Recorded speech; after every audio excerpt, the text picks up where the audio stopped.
सियाराम शरण गुप्त। लेखक परिचय। हिंदी के विनम्र सेवक और संत साहित्यकार सियाराम शरण गुप्त का जन्म सन 1895 ईस्वी में झांसी जिले के चिरगांव नामक स्थान में हुआ था। वे राष्ट्रकवि मैथिली शरण गुप्त के छोटे भाई थे। गुप्त जी की प्रारंभिक शिक्षा ग्राम की पाठशाला में ही संपन्न हुई, किंतु उन्होंने स्वाध्याय द्वारा अंग्रेजी, मराठी, गुजराती तथा बंगला का समुचित ज्ञान प्राप्त किया। अंतिम दिनों में वे दिल्ली में रहे। सन 1963 में उनका निधन हो गया।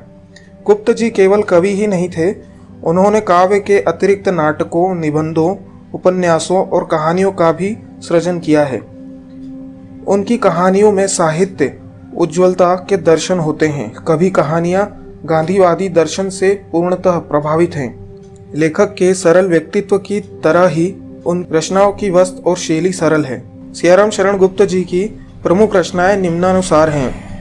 काव्य आद्रा, विषाद, मौर्य विजय, अनाथ, नकुल, पाथेय, दुर्वादल, आत्मोत्सर्ग आदि।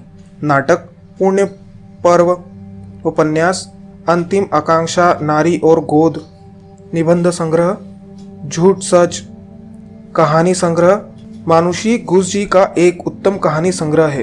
प्रेमचंद की भांति उन्होंने भी ग्रामीण एवं मजदूर परिवार के चित्र अपनी कहानियों में प्रस्तुत किए हैं। कहानियां ग्रामीणों की भावना का पूर्ण प्रतिनिधित्व करती हैं। गुप्त जी की भाषा सरल, सुस्पष्ट और परिष्कृत है। बीच बीच में मुहावरों के प्रयोग से भाषा में सजीवता और रोचकता आ गई है। शैली भी सरल, परिमार्जित और स्वाभाविक है। हिंदी साहित्य जगत में उनका अविस्मरणीय स्थान है।